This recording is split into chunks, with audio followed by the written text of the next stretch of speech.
Hello everyone, myself Riyasat Ali. You are most welcome to my YouTube channel GS Mentorship for iOS. So today is 6th of April 2021. Okay, 6 अप्रैल 2021 है. Today we will discuss the Hindu news, and after the Hindu news discussion, in the last minute of this video you will get one GS question based on the today's news. Okay, you write your answer and send your PDF file Telegram at this number, right? 8090528260. Your answer will be properly evaluated and sent back to you, okay, with proper remarks for improvement. Okay, this is the name of my Telegram channel, @GS Mentorship. What? @GS Mentorship. You can join for more benefit into your UPSC preparation, right?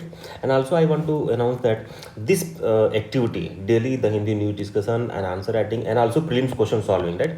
In the last minute of this video you will find the question based on the current affairs or contemporary issues going on, right? 3-4 question you will find. You also need to solve those questions and put comment in the YouTube sections. Okay, so this activity is part of our mentorship program, right? This is a part of our comprehensive pre main mentorship program का एक part है. This is not a news channel की जैसे other coaching वाले करते हैं कि ये न्यूज ले जाओ पढ़ो अपना ना. No, this is a part of mentorship program. If you are first time visitor, you want to participate in this program, daily answer writing, one question and current affairs, you can participate. Just put an inquiry on this number 8090528260 and get detail and how you will get benefit out of this program, right? This is free of cost. Yes, also the comprehensive mentorship program for the next year 2022 I have started yesterday from the 5th of April, the new batch. That will be comprehensive pre-main mentorship program that will include your complete GS preparation, pre as well as main, and also essay preparation, right? So apart from your optional subject, everything here, right, you will get preparation. For more inquiry for that batch, you can do inquiry at this number. Again, do WhatsApp, do Telegram, or you might do the text or call. Finally call up कर सकते हैं. You can get inquiry about this mentorship program, right? And also I want to announce that कि last year जो हमारा that from the first batch of mentorship, जो first batch of mentorship programs है, 3 student, right? 3 student have got interview call, right? Interview call आ गया है, ठीक है ना? So I wish them all these 3 students get selected. ये हमारी दुआएं होंगी सबके लिए, right? So चलो, let us go for the news discussion. So today on the front page there is no important news, right? Rafale का corruption blame game is starting. So finally, if any CBI probe and things will be done, and if outcome will be there, then we'll discuss, right? And again there will be meeting, है ना? Laro is his external foreign minister of Russia, and S. Jaishankar. There is a peace talk going. So finally, what will be the happen after peace talk? After what all agreement, peace process, na? Then we'll discuss. Abhi unnecessary, there is no need to get into what they are going to do, right? And then directly we'll go to your editorial section. First, this is not necessary for UPSC. This is again not necessary. Okay, I have read this regarding the Sukma attack yesterday, no?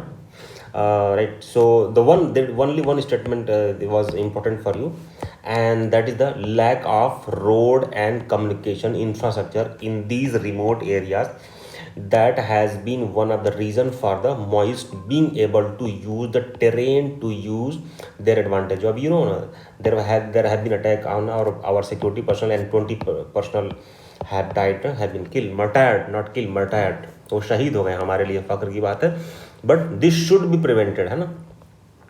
And so this topic is related to what? Your GS paper 3 security में क्या topic है? Naxalism, ठीक है? Naxalism, right? So already I have done questions in the previous days. Okay, so just note down this incident as example.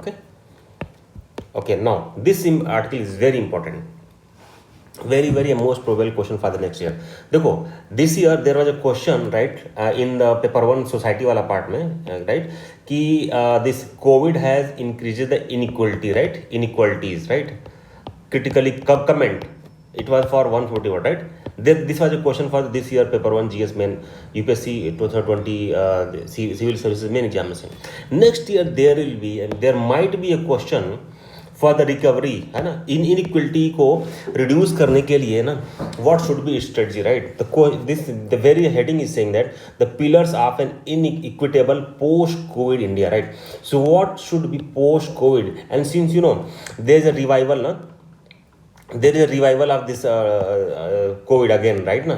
So it will go again 2-3 months, right? So that is there are fair chances that next year UPSC may ask the what should be strategy to minimize the this inequality that has been rise during the pandemic, right? This statement, next one statement is saying that in post pandemic world, addressing inequality is key to sustaining growth and well-being. This very statement या similar statement can be question next year, right? In the your society वाला part में there is a micro topic का नाम है, उसका नाम है poverty and developmental issues.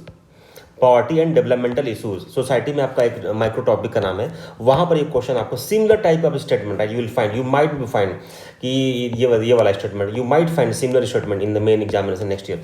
So from that perspective this article is very important, right? चलो discuss करते हैं. So the question in the very first statement, this article says that the COVID-19 in the last 1 year has once again reminded us for growing inequality in India. Again, right?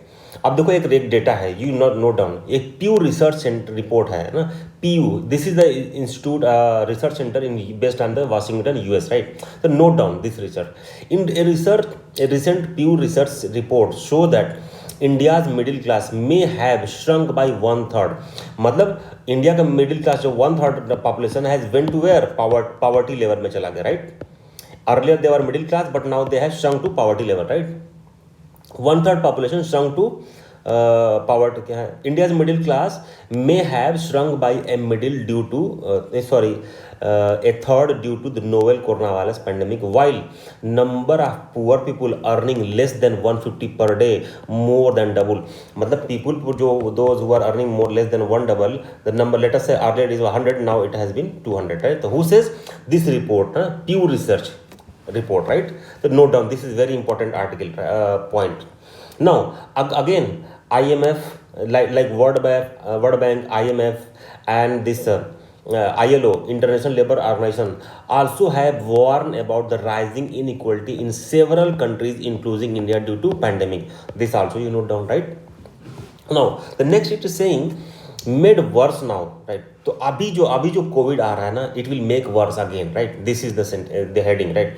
Inequalities in India have been high ever in pre COVID pandemic. तो it is saying कि pre COVID से ही already inequality was very much, right? And COVID making it worse. This is the statement. So what was the things? First was that pre-COVID-19 economy was already slowing down. This is 100% true. There was already slowdown into the economy. Compounding existing problem of unemployment already was there, right? Low income already was there, ठीक है? Low income earning, rural distress already was there, malnutrition level already was there, widespread inequality was already there, right? First thing is that you can note down.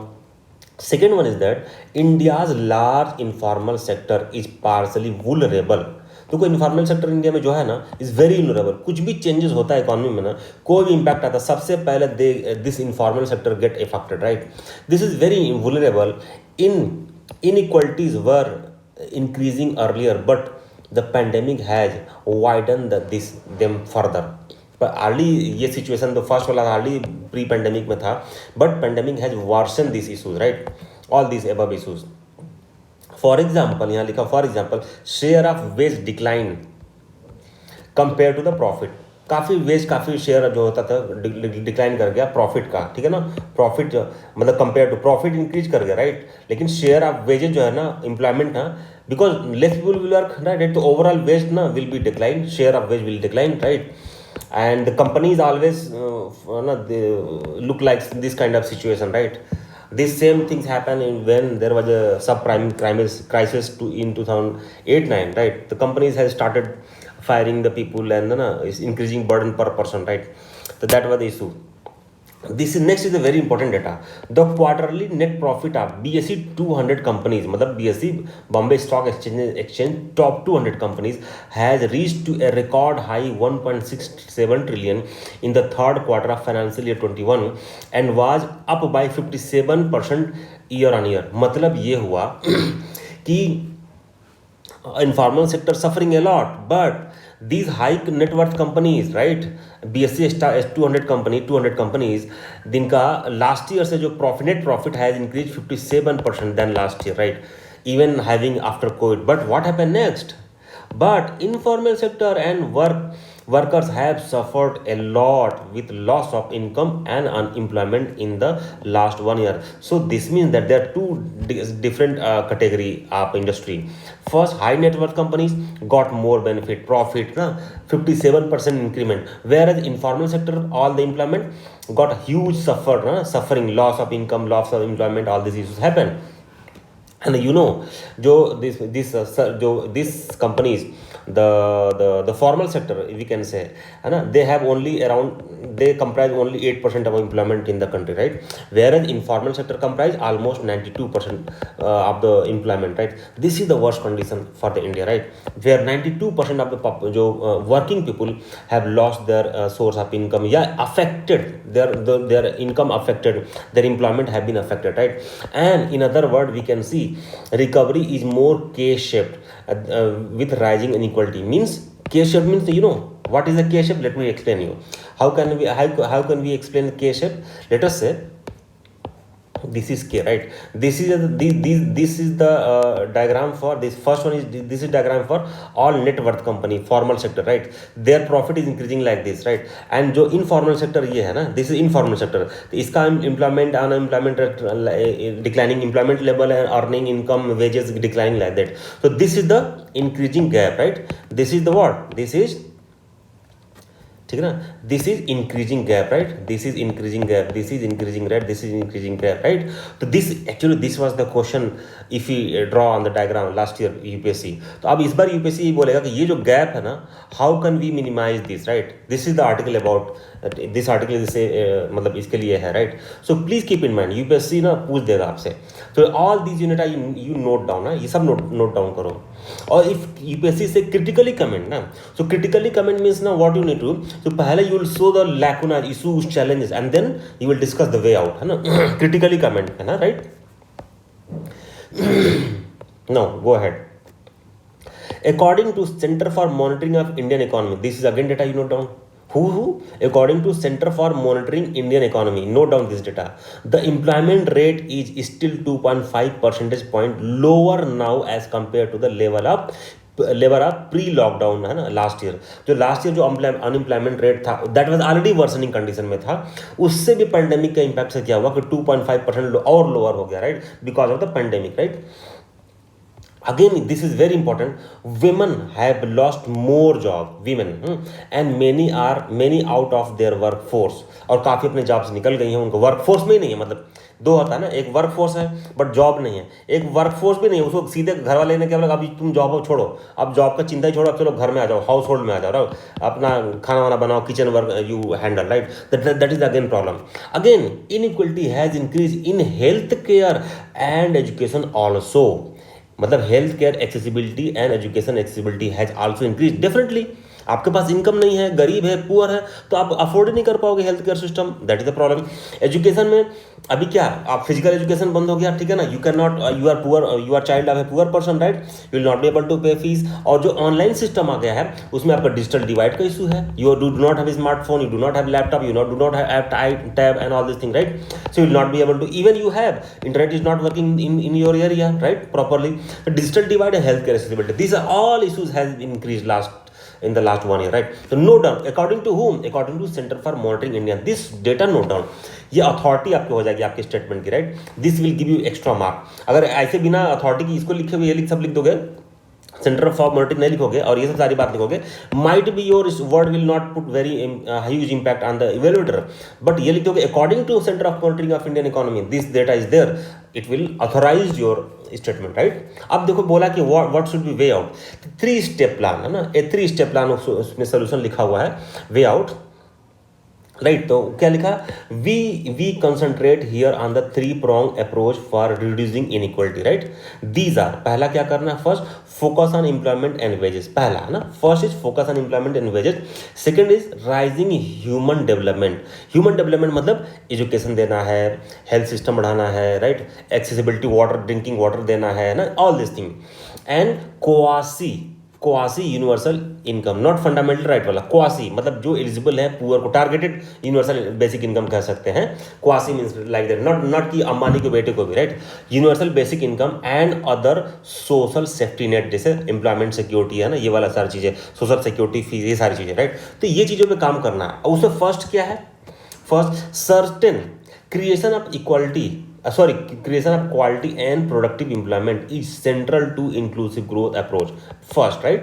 at a macro level है ना, investment rate was declined from 39% in 2011-12 to 31.7, देखो 39 से 31 पे आ गया 18-19 में। तो जब investment कम होगा, देखो इन्वेस्टमेंट होता है ना इंफ्रास्ट्रक्चर में, तो इंप्लॉयमेंट बढ़ता है ना, वहाँ पर जॉब क्रिएट होता है। अब इन्वेस्टमेंट ही कम हो गया इंडिया में, तो वैसे ही प्रॉब्लम है, मतलब सब कुछ वर्सनिंग विशियस साइकिल क्रिएट हो चुका है, राइट ना।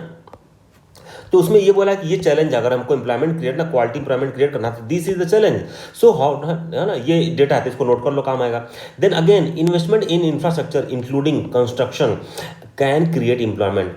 अब देखो बजट दिया कि इन द रिसेंट बजट में, अब हम लोग डिस्कस किया था ना कि गवर्नमेंट इंफ्रास्ट्रक्चर पे काफ़ी बजट फोकस किया, right. That is a good aspect, है ना। आपने ये भी सुना होगा नेशनल एनआईपी ना, नेशनल इंफ्रास्ट्रक्चर पाइपलाइन, ये सब सारी चीज़ें, ठीक है ना। प्लस एक और चीज़ हमने डिस्कस किया था, इंसेंटिव लिंक वाला, है ना, वो भी। These are the good aspect for creation of the, या opportunity for the creating employment in the country, right, specially post covid, right. तो ये सब चीज़ें डेटा नोट कर लो, काम आएगा ना, keep in mind.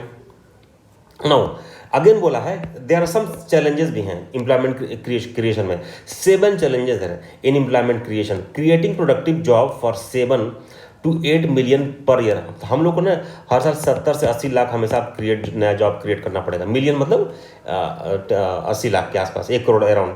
Correcting the mismatch between demand and supply, of course इस समय काफ़ी ह्यूज मिसमैच है। ओनली, अब देखो ये बहुत important data, only 2.3% of India's work force has a formal skill training, only 2.3%, where as compare to 96% South Korea में लोग फॉर्मल, है ना, स्किल ट्रेन है वर्क फोर्स है in 96%, Japan 80% and where is 52% in United State. तो हमको क्या करना है, हमको स्किल वर्क मतलब वोकेशनल ट्रेनिंग पे ज़्यादा वर्क करना है, काफ़ी सीरियस मैनर में। तो उसको पता होगा ना इसका कौन सा गवर्नमेंट की पॉलिसी है, वोकेशनल ट्रेनिंग का गवर्नमेंट का सबसे बेस्ट, सबसे अभी रिसेंट का कौन सा है मोदी गवर्नमेंट का, मुझे बताना, ठीक है ना। उसको उसको उस पॉलिसी का नाम देखता हूँ कमेंट में किसको याद है, करके मुझे बताना आप लोग, ठीक है ना।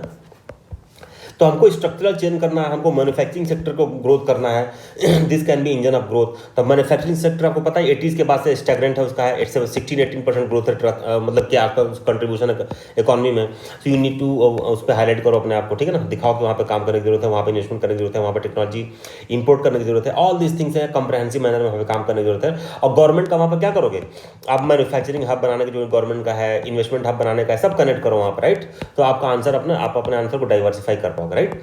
अब चलो आगे डिस्कस करते हैं। अभी हमको और कहाँ फोकस करना है, focusing on micro small and medium enterprises and informal sector including rights of migrant, ये बहुत इंपॉर्टेंट है। इनफॉर्मल सेक्टर मतलब 92% ऑफ एम्प्लॉयमेंट कहाँ पर अभी इंडिया में, ऑलमोस्ट 90% कह सकते हैं, एक बार डेटा चेक करना, ये अभी कहाँ पर है हमारा इनफॉर्मल सेक्टर में। तो we have to focus a lot micro small medium enterprises and informal sector पे काफी अच्छे से काम करने की रिक्वायरमेंट है। तो इस पे गवर्नमेंट जितनी पॉलिसी होगी रिवाइज करना एक बार आप लोग, ठीक है। ये अगले साल का क्वेश्चन है, मैं बता रहा हूँ एकदम 100% 99% ये क्वेश्चन जिस लैंग्वेज में है बस क्वेश्चन यही होगा, कंटेंट आंसर उसका यही होगा। Getting ready for automation and technology revolution, ये भी जरूरी है क्योंकि अब एआई बेस्ड इंप्लॉयमेंट आ रहा है। तो एआई बेस्ड में फिर काफ़ी इन्फॉर्मल सेक्टर का इंप्लॉयमेंट जाएगा और काफ़ी लोग को इंप्लॉयमेंट मिलेगा। तो उसके लिए ट्रेनिंग अगेन जरूरत है, again vocational training and education, all this thing, right. Social security scheme भी करने की जरूरत है, यहाँ लिखा हुआ social security and decent work condition की रिक्वायरमेंट है, खासकर माइग्रेंट के केस में। For all rising real wage of the rural and urban workers and guaranteeing minimum wage, ये सब काम करने की जरूरत है, तब जाके हमारा एम्प्लॉयमेंट एंड सोशल डेवलपमेंट बढ़ेगा। एम्प्लॉयमेंट के साथ सोशल डेवलपमेंट, अरे हमारे सोसाइटी का सीधे टॉपिक का नाम ही यही है, राइट। अंडरस्टैंड। अब देखो पहला था, सेकंड हम क्या स्टॉप करेंगे, फिक्सिंग डाइकोटोमीज, जो डाइकोटोमीज है, जो कन्फ्लिक्ट है उसको हमको दूर करने की requirement, right. So it says that the second approach is creating equality of opportunity by improving a human development. तो अगर if I say human development, the social education, health, social security services, सब आपका equal opportunity, equality of opportunity, right. इसमें आप DPSP को connect कर दो, खट से ना, डीपीएसपी का कनेक्ट कर दो, डीपीएसपी में हमारा ये आर्टिकल सेज लाइक दिस है ना, ये ऑल दिस थिंग, राइट। तो आपका आंसर अच्छा हो जाएगा। Increasing public expenditure on health and education is another form of redistributive measure या रीडिस्ट्रीब्यूटिव जस्टिस measures है, राइट। कोविड-19 has supplied a several lessons on the health sector. Public expenditure on health is only 1.5% of GDP, ठीक है ना, जिसको हमको क्या करना है, बढ़ाने की जरूरत है, 2 to 3% करने की रिक्वायरमेंट है, right. Education and health achievement are essential for reducing inequality of opportunity. देख रहे हो ना, एजुकेशन और हेल्थ ये लॉन्ग टर्म स्टेप है। शॉर्ट टर्म स्टेप तो इम्प्लीमेंट करने की बात है, इन्वेस्टमेंट करने की बात मैंने बता रही। These are the little longer step है ना, थोड़ा लॉन्ग टर्म स्टेप है, ठीक है ना। In education there are island of the excellence, हमारे पास बहुत अच्छा एक्सेलेंस है, we have ample huge human resource है। तो बेसिकली करना क्या हमको उसको नर्चर करना, right. Excellence and can compete internationally, even a vast majority of masses of children are churn out of poor learning achievement. We also have experience of digital gap या digital divide in education during the pandemic. अब प्रथम report हमने discuss किया था आप लोगों को, प्रथम रिपोर्ट ना, प्रथम रिपोर्ट 2020, उसका पढ़ लेना रिपोर्ट, सब यहाँ पर सब उसका डेटा मिल जाएगा आपको।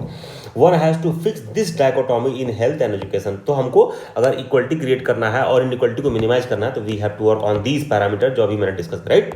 थर्ड वन इज दैट, तीसरा ये है कि approach is providing quasi universal basic income and a safety net, ठीक है ना। अब जो सी रंगराजन का बोल रहा है, सी रंगराजन ने ऐसा बात बोला है ना, C Rangarajan and I had suggested 3 propose, I मतलब those who have written person, this S Madhavendra जिन्होंने ये आर्टिकल लिखा है, ठीक है ना।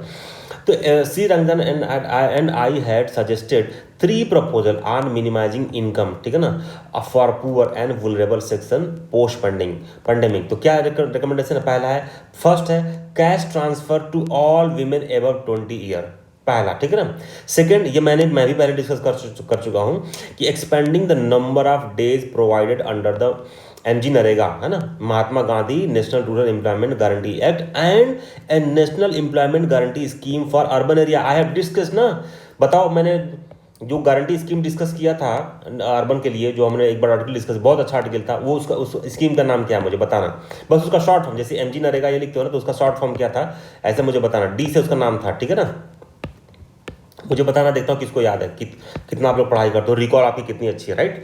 तो ये 3 चीज किसने बोला, ये सी रंगराजन ने बोला। सी रंगराजन का नाम लिख दोगे तो वैसे आपका आंसर वैलिड हो जाएगा, राइट ना। तो ये सारे पॉइंट नोट कर लो, काम आएगा आपके, right. Apart from above issues हमको क्या करना है, हमको फार्मर्स के लिए एग्रीकल्चर सेक्टर में काम करने की रिक्वायरमेंट है। Increasing farmers income specially for small and marginal farmer is needed to reduce inequality and create demand, है ना, हमको ये करने की रिक्वायरमेंट है। और फार्मर्स में इसके लिए क्या करना है, हमको जो एफपीओज है कंट्रीज में, जो एफपीओज हैं, फार्मर प्रोड्यूसर ऑर्गेनाइजेशन, उनको बहुत स्ट्रॉन्ग करना है, हमको एग्रीकल्चर मार्केटिंग पे वर्क करना है, टर्म्स ऑफ ट्रेड पे वर्क करना है, ठीक है ना, for agriculture increasing agriculture income, right. तो ये पॉइंट नोट कर लो, काम आएगा। हमको और क्या काम करना है, इसके लिए हमको अपने टैक्स रेवेन्यू को गवर्नमेंट को बढ़ाना है, ठीक है ना, उसके लिए जीडीपी टैक्स रेशियो को बढ़ाना पड़ेगा।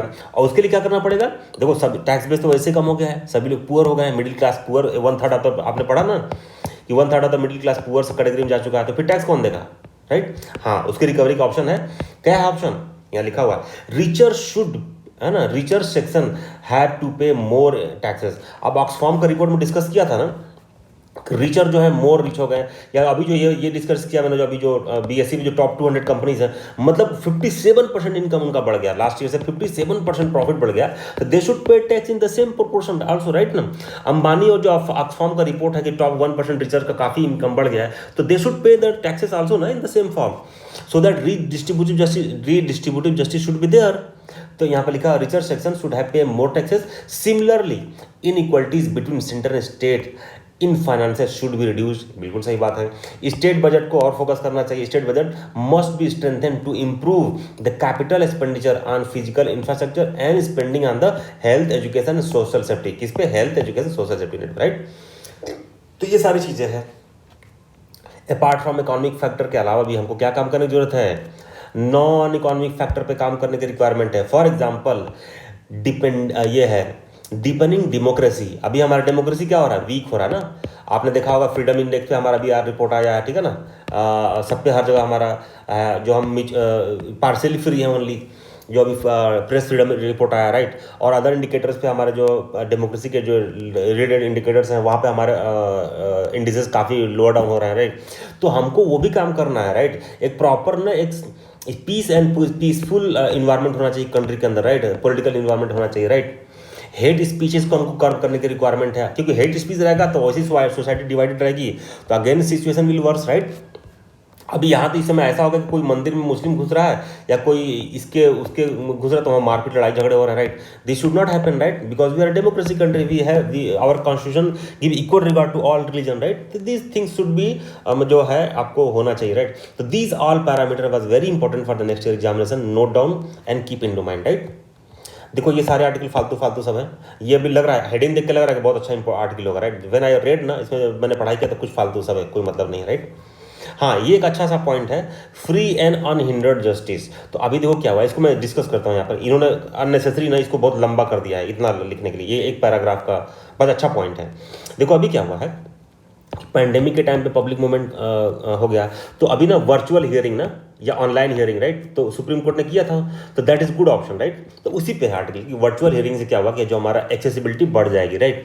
लेकिन जब हमारे कॉन्स्टिट्यूएंट असेंबली बन रही थी तो उसमें डॉक्टर भीमराव अम्बेडकर के साथ जो कमेटी थी, सब ने बोला कि जो सुप्रीम कोर्ट सिर्फ एक बेंच नहीं होना चाहिए, उसका ना अदर नहीं, सिर्फ एक सीटिंग नहीं होना चाहिए, उसका अदर सीटिंग होना चाहिए, ताकि उसका आउटरीच टुवर्ड्स द पब्लिक होना चाहिए, राइट ना। ये हमारे कॉन्स्टिट्यूएंट असेंबली में बात हुई थी। यहाँ पे लिखा हुआ है, doctor Ambedkar led draft committee was nevertheless of the view that court must have a specific place of sitting and that litigant should know where to go and whom to approach. However, the framers of constitution agreed that volume of litigation from different part of the country may require Supreme Court to increase its reach and hold court elsewhere also, right. Accordingly, अब देखो supreme court accordingly in recognition of the same, ये देखो यहाँ पे लिखा हुआ है, the constitution empower the chief justice to hold sitting of the supreme court through circuit benches in places other than Delhi as well. But अभी तक किसी सुप्रीम कोर्ट के जस्टिस सीजीआई ने इस पर काम स्टेप नहीं किया है, राइट। तो ये कॉन्स्टिट्यूशन इंपावर करता है चीफ जस्टिस ऑफ इंडिया को कि ही कैन उसका circuit bench he can establish, है ना, टू, जैसे अभी दिल्ली है, अब कुछ साउथ इंडिया से आना पड़ेगा तो बहुत तो दूर पड़ता है ना, ट्रेवलिंग एक्सपेंडिचर एवरीथिंग, तो उसके लिए है, राइट। तो ये कॉन्स्टिट्यूशनल मैंडेट है, बट अभी तक किसी भी चीफ जस्टिस ऑफ इंडिया ने उसके पास कॉन्स्टिट्यूशनल पावर है, he has not applied his constitutional power to increase the outreach of justice for the other section people, right. तो इस आर्टिकल में लिखा हुआ है कि there are two kind of hurdles है एक्सेसिबिलिटी पाने के लिए। एक ज्योग्राफिकल हर्डल है, तो उसका मैंने डिस्कस कर दिया है, कॉन्स्टिट्यूशन में क्या दिया हुआ है, और एक पुअर पॉवर्टी, राइट, जो पुअर नहीं जा सकते, राइट, अप्रोच नहीं कर सकते to the supreme court because of money. तो टू हर्डल्स है, एक तो वर्चुअल हियरिंग से क्या हुआ, ये दोनों इशू सॉल्व होंगे, ज्योग्राफिकल कॉन्स्टेंट भी सॉल्व होगा और जो poor poverty and all this thing जो फाइनेंशियल इशूज है वो भी सॉल्व होगा, राइट। तो basically this was the article, right. इसलिए वर्चुअल हियरिंग को क्या करना चाहिए और बढ़ाना चाहिए। और देखो ई कोर्ट पे लास्ट ईयर न्यूज में था, तो इस साल क्वेश्चन नहीं पूछा था, might be next year mains में ई कोर्ट सिस्टम, ठीक ना। तो you ready with this e court system, may be ask this article में ask the next year question. तो यहाँ लिखा हुआ, अच्छा देखो ई कोर्ट के लिए किसने किसने बोला है वर्चुअल हियरिंग के लिए, more than one law commission, जैसे होता है law commission report number 240 law commission report, तो आपको कई लॉ कमीशन का रिपोर्ट ने ऑलरेडी कह चुका है, more than one law commission and parliamentary committee have recommended circuit bench of supreme court to be set up around the country, but nonetheless till the judiciary act on the such proposal. अभी तक कोई किसी ने भी काम नहीं हुआ, कोई पे वर्क नहीं हुआ है, बट जब तक ये सर्किट बेंच इंक्रीज नहीं होता है, till the time virtual hearing should be allowed to continue, ये रेगुलर होना चाहिए to access for equitable justice and all this thing, right. हो गया क्लियर। अब चलो, इसके अलावा पूरे पेपर में कोई काम का न्यूज नहीं है, राइट, सब फालतू बकवास है, ठीक है ना। जस्ट अभी मैं इसको वाइंड अप कर रहा हूँ. Let us discuss the question, today's question, mains question. ठीक है ना. Mains question Indian society poverty and developmental issue पे है. ठीक है ना. आपको सोसाइटी का एक माइक्रो टॉपिक है. पहला क्वेश्चन है, इन द पोस्ट कोविड-19 world addressing inequality is important for higher and sustainable economic growth and wellbeing of population. Critically comment मतलब इसको इनइक्वलिटी को मिटाने के लिए चैलेंजेस क्या है, right, and way out the also, right, done. अगला क्वेश्चन है प्रीलिम्स क्वेश्चन. सारे क्वेश्चन कंटेम्पोररी इशू जो मैंने बनाए हैं, राइट, कोई अपने मन से मैं नहीं डाला question. So solve this question carefully. मैं देखता हूँ प्रीलिम्स के भी मतलब 3 क्वेश्चन देता हूँ, उसमें भी किसी लोग का 1-2 क्वेश्चन गलत रहता है.